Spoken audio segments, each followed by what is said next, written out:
And good morning, everyone, or good afternoon and good evening, whenever you're listening or watching the podcast. Thank you so much for joining me on the show. I'm excited to dive into some great questions. So I'm continuing on with a bunch of the Q&As from all of you, and I want to say thank you so much for sending them in. I love to hear what it is you want to know, right? And as I always say, if I don't know the answer, then I'll ask Spirit, and Spirit can give us the best possible answer. So really, it's a great opportunity for all of us to learn.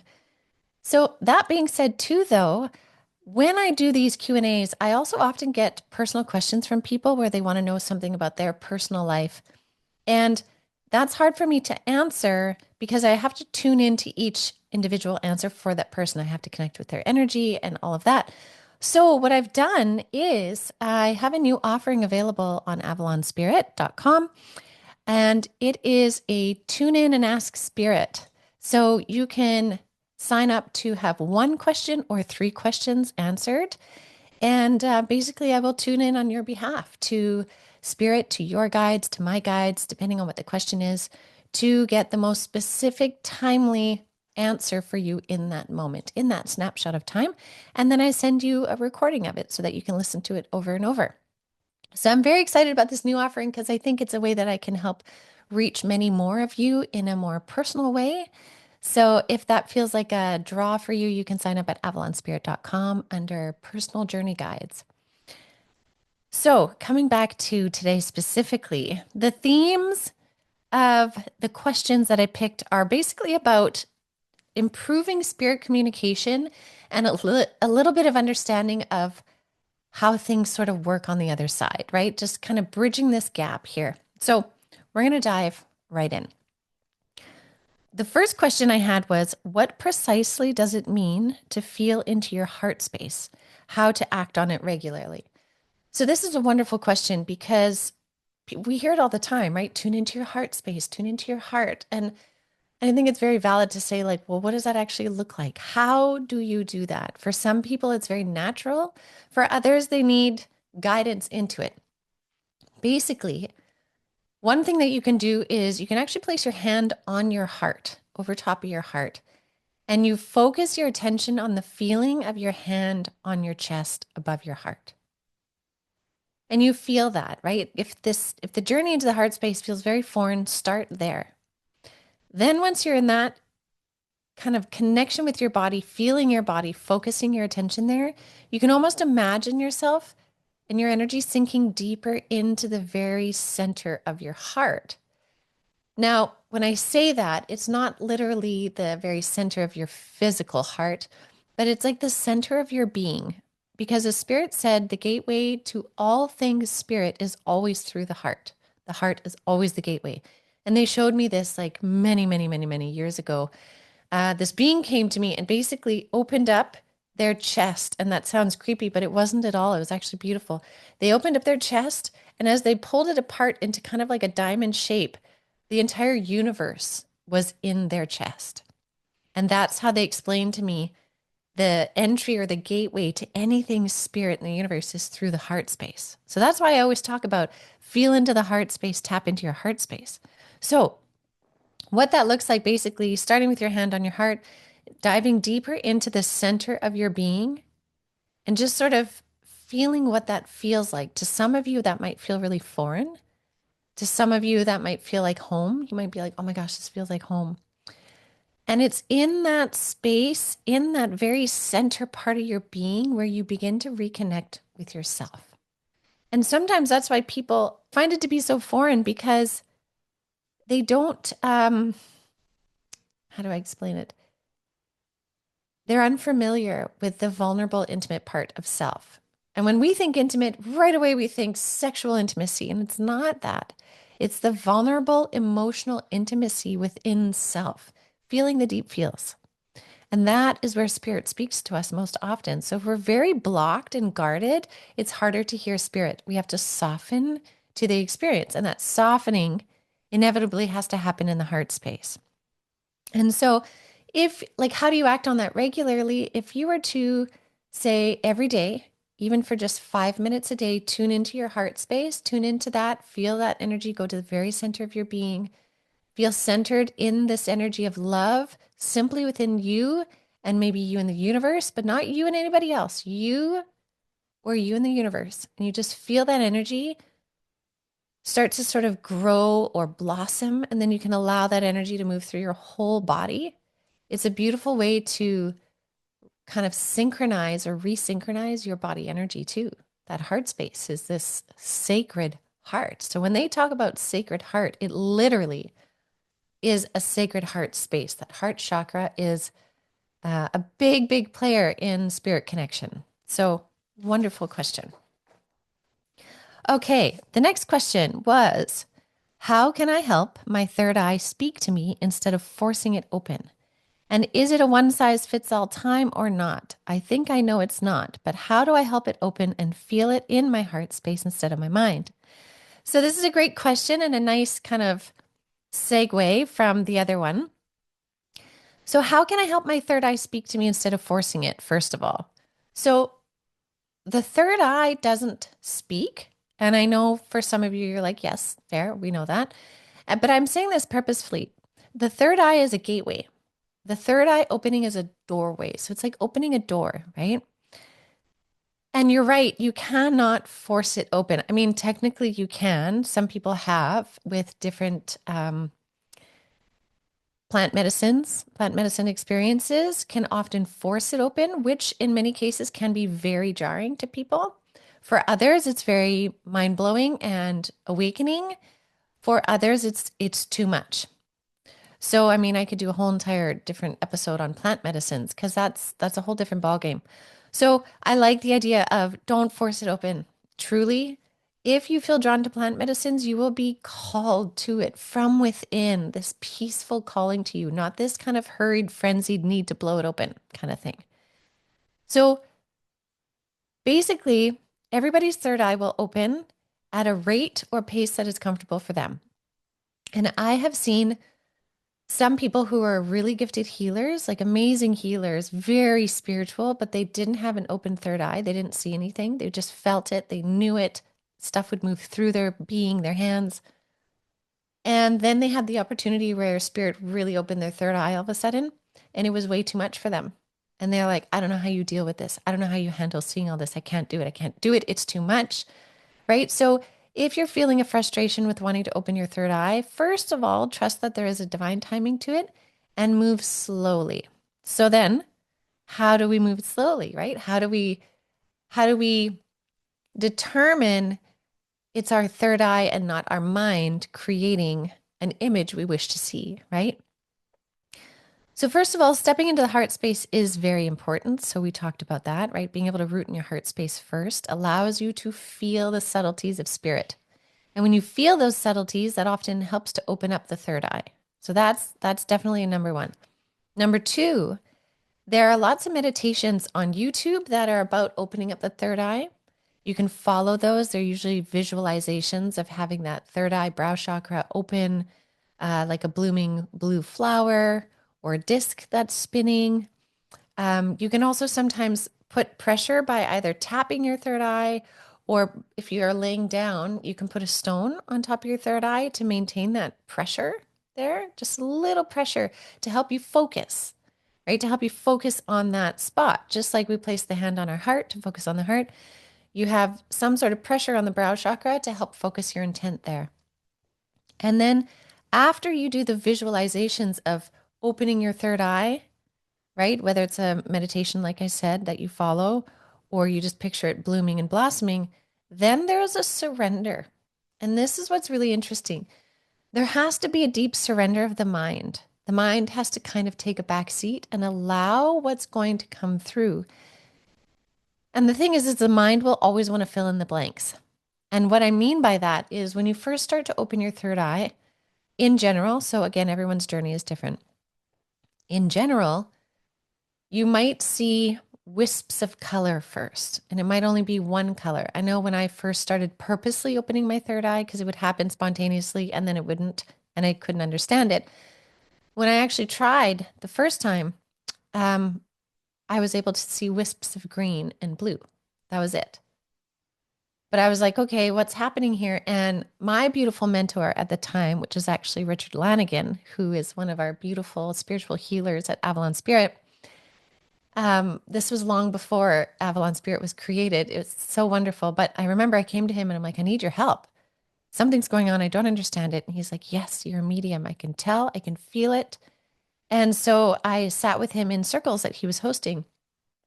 And and it was pretty amazing because I remember I said, I'm seeing blue and green. And he's like, yes, that's how it starts. And it's so true with all the training that I've done with other people, helping them open up. Oftentimes you'll see wisps of color first. You may also see shadows first, but you can't quite determine what the shape is. You might also see little pinpricks of light, like stars. I see spirits that way when they first approach. They approach as like a little star and then they expand into who they are now. So there's really a surrender that has to happen there. And so you might find in the beginning, you do all the things to open your third eye. You have a stone on your third eye. You've done the meditation and you get nothing. Trust and continue working on it. Continue showing up. That's the biggest thing. Spirit wants us to show up. And if we continue to show up, then they will continue to help us open and evolve in the journey. And I've had times where throughout my journey, Spirit has sort of stunted me for a little bit for one reason or another. Oftentimes it's either for my energetic body to catch up, my brain circuitry to catch up, but I have continued to show up. And there have been times where for 3 months I got absolutely nothing, but I continued to show up. And of course, at first I was annoyed. Then I was angry. Then I threatened Spirit that I was going to quit. And then it just kept drawing me back. And then I just finally surrendered and I just showed up and I just sat in that energy. And then one day, all of a sudden, it all came back plus more, right? So there's always a journey. And that's why, again, we have to root in the heart space first. We have to root in the heart space. All right. Moving on to the next question. This one is, after people pass over, do you get together with those of your family to discuss your previous life on Earth and talk through situations and events that happened? If so, does healing happen? So, yes, absolutely, you do. You totally do. So, it's beautiful because in the situation of, say, many of your family members passed, let's make it more specific. Say your father passed. And then you finally cross over years later. When you reconnect with your father, you will have that opportunity to mend everything from the highest purity possible on the other side. It's really quite beautiful. So when your father crossed over, he would have had a life review where he would have been able to see all the ways in which the disharmony was between the two of you from your perspective. So he will have a full-bodied understanding of how you felt. Therefore, when he comes to you after you cross over and you go through your life review, having a full body understanding of how he felt, when the two of you do connect, which you will, it's there's so much more peace and understanding and so much healing. Now, this also happens too. I've seen this in many readings before where someone crossed over and the person has come to me for a reading and their family member, let's say it's the mother this time, the mother comes through and says, I realized the way in which I affected them. I did not have the capacity to be able to see their perspective when embodied. Within my human consciousness, I couldn't see it. But now that I'm on this side, I understand them. I realize where I went wrong. This, and this, and this. So there's a lot of healing that can definitely happen even when someone has crossed over. So that idea where someone's like, they died and I never got to say goodbye, or I never got to say sorry, or I never got to have that conversation, it can still happen. And I've seen it many, many, many, many times. And it's so beautiful. So yes, so much healing does happen even after somebody passes. And, to add a little bit more to that, you can even have the conversation with somebody that's passed, and it doesn't have to be through medium. The only time that's beneficial through medium is if you need to hear something back with more specificity than maybe you're able to bring through. Because essentially, if you call that person forward, let's say it's your brother this time, right? And you call your brother forward, say his name is John, and you're like, John, can you please come forward? I really need to talk to you. and you call him forward, he will be there. His essence and energy will be there. And then you can share whatever it is you need to share with him, and he will receive it. And oftentimes he will try and bring through a sign, a symbol, a dream, or something to validate your experience. So it's quite beautiful. The healing absolutely continues to happen after.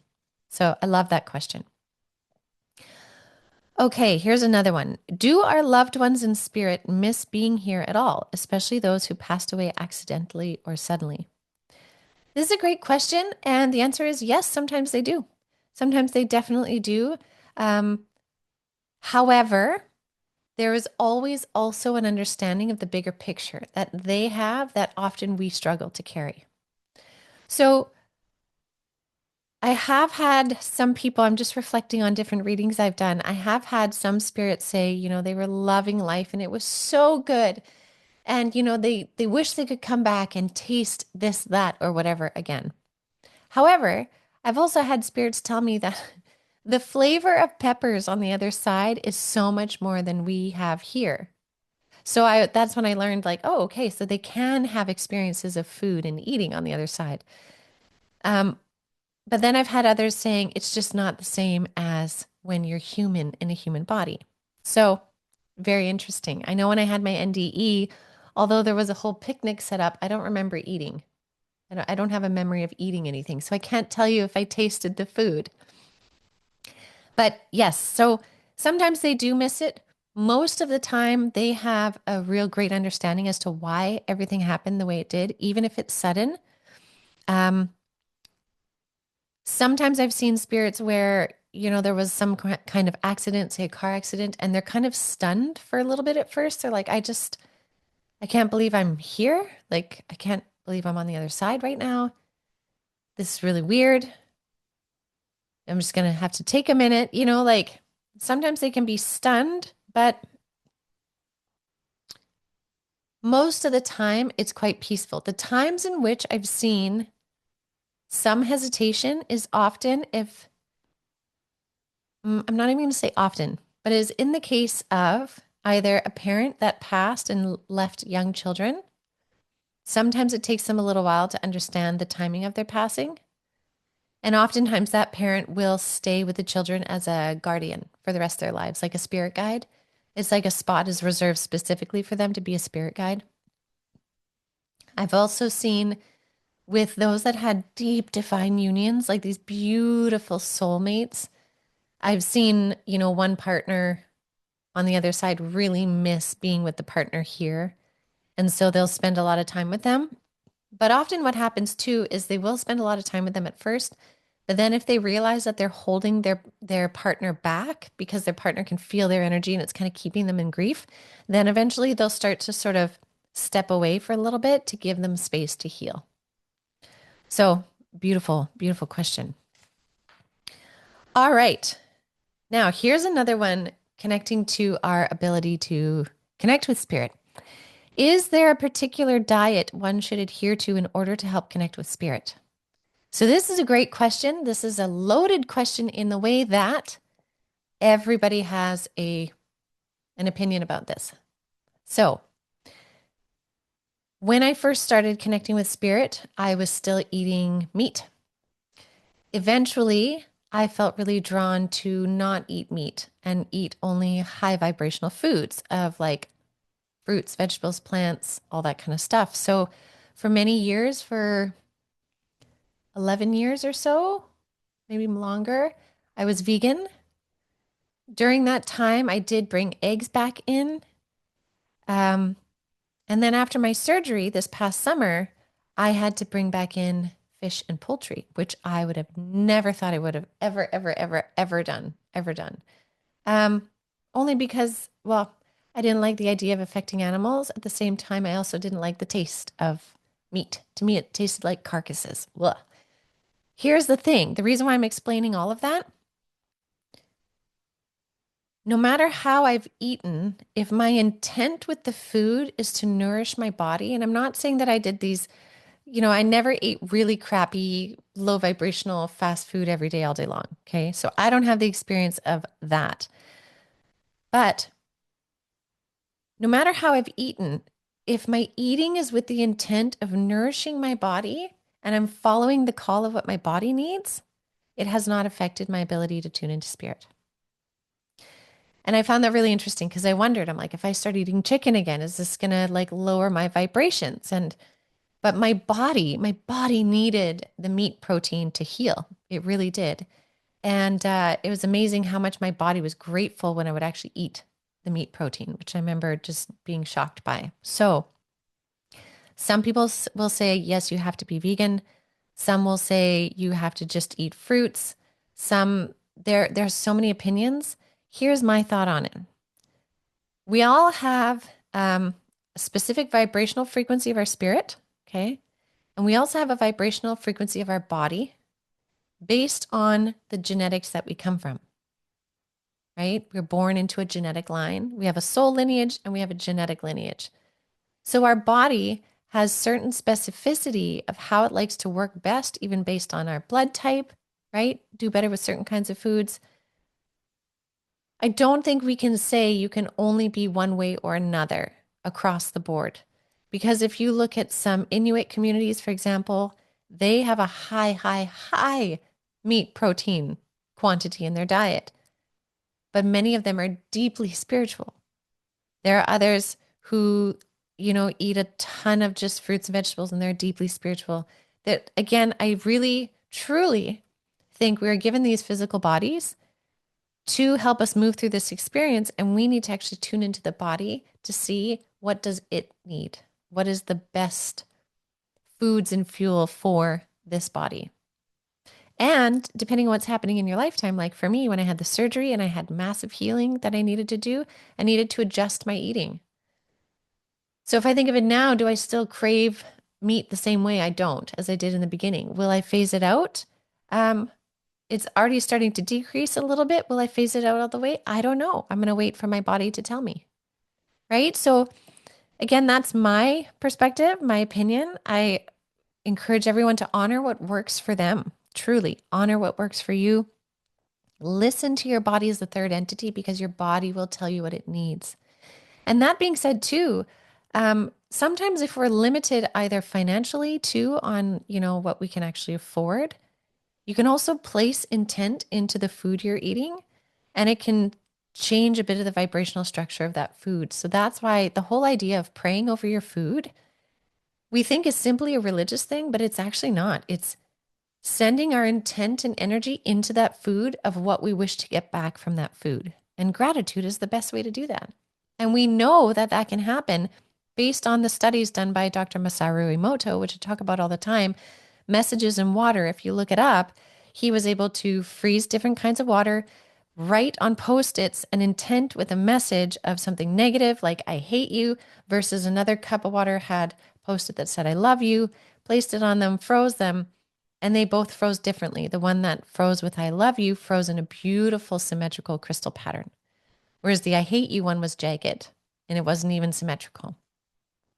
So we know now that the energetics and our intent of what we do to water can help shape the way in which its frequency is, right? Because crystals represent the frequency of that thing. It's that sacred geometrical pattern, right? And geometrical patterns are frequencies. And we can see frequencies when you look up sugar on speakers or salt on speakers, and they play different tones and frequencies, and the sugar or the salt moves into different geometrical patterns, right? It's making the pattern of that vibration.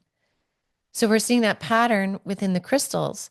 And if most of what we're eating has water in it, and we put that intent into our food and then we eat it, it has a big shift in our body. So it's an amazing thing, right? It's a wonderful question. So I hope that helps. And again, I really encourage you to listen to what your body needs and be willing to kind of adjust with what your body needs. All right. Next question. If we ask our guides for help with something, do they only help if it's meant to be? This is a great question because I know we've all been there when we've been like, Spirit, I need your help. I need your help. I need your help. And then we're getting nothing. And then we get frustrated and we're like, I really need your help and you're ignoring me. And we get nothing. And this is actually quite purposeful. So Spirit will absolutely step in anytime they can when it's in our benefit. They love to do that. Like they feel purposeful. Your spirit guides actually love it when you ask them questions, when you interact with them, because they're getting the opportunity to interact back with you with more purpose. They love it. They will, however, hold back interactions if you are meant to either decide something yourself, um, go through an experience, which is part of your blueprint, right? Or if there's some sort of like soul agreement between you and somebody else for this situation.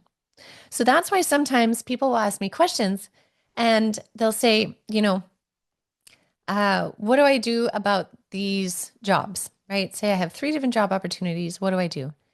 And sometimes spirit will give the answer, but most often spirit will give you information about each option because what they really want is for you to choose because you are that co-creator. If they just tell you what to do, yes, inherently you still choose, but most of the time people want to listen and then do. But we're moving into a time now where we are co-creators. And that co-creation requires us to choose consciously throughout our lives what we want to do. And so spirit in certain situations will not give the answer because you're meant to learn something more. You're meant to choose something within it. You're meant to create like a pivot point in your life, something like that. So it's really, yeah, it's really interesting how that works. Okay, so for the last question today, it is about dream communication with spirit. And the question is, how do I know when the dream that I had is in fact a communication with my loved one or simply a creation in my mind? And this is a great one. And this one, it's a little bit intricate, but there is a theme. And I want to share with you the common theme that allows you to really know, is it a musing of the mind or um, is it real? And that's usually the vividness of it. So when a spirit comes through to try and connect with you, a past loved one, the dream will feel so real, like so real. It actually stays with you throughout the day for the next couple days. Like it doesn't drift away. It's so vivid and so real that you're like, how is that just a dream? And oftentimes in those dreams, you may remember either the full conversation or you'll remember parts that were really important. And usually there's a message somehow of them saying, listen, I'm okay. I'm safe. I'm all right. You can be like, you can be peaceful, something like that. But there's a vividness, and spirit will purposely bring in this real vibrant vividness to the experience so that it feels different than a dream.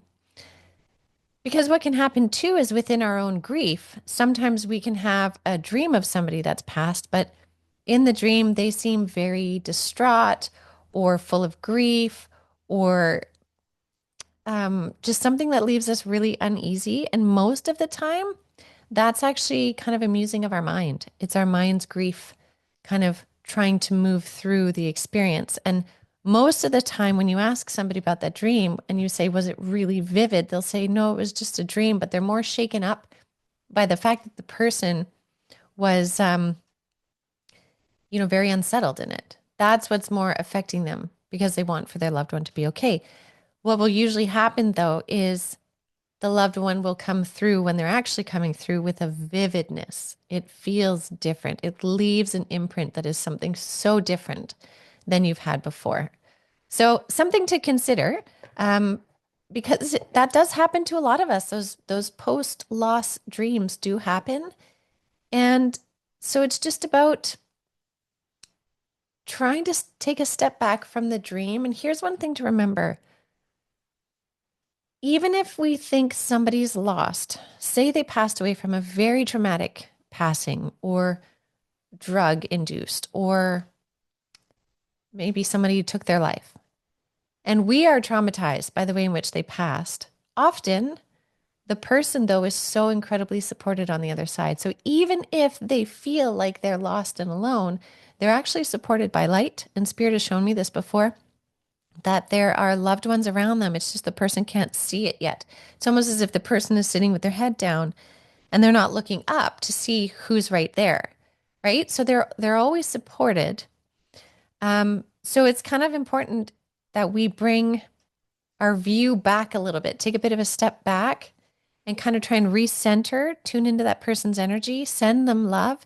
And oftentimes, if you had that sort of scary dream before, the next night or a few nights from then, you will likely have a dream where you have a more vivid connection with them and you can recognize their peace.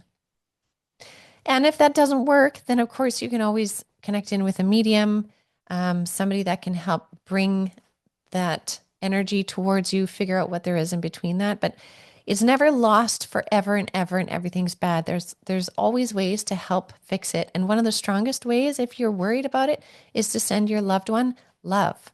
I love you. You did so much for me in this life. Thank you. Um, those words and energies go a long way.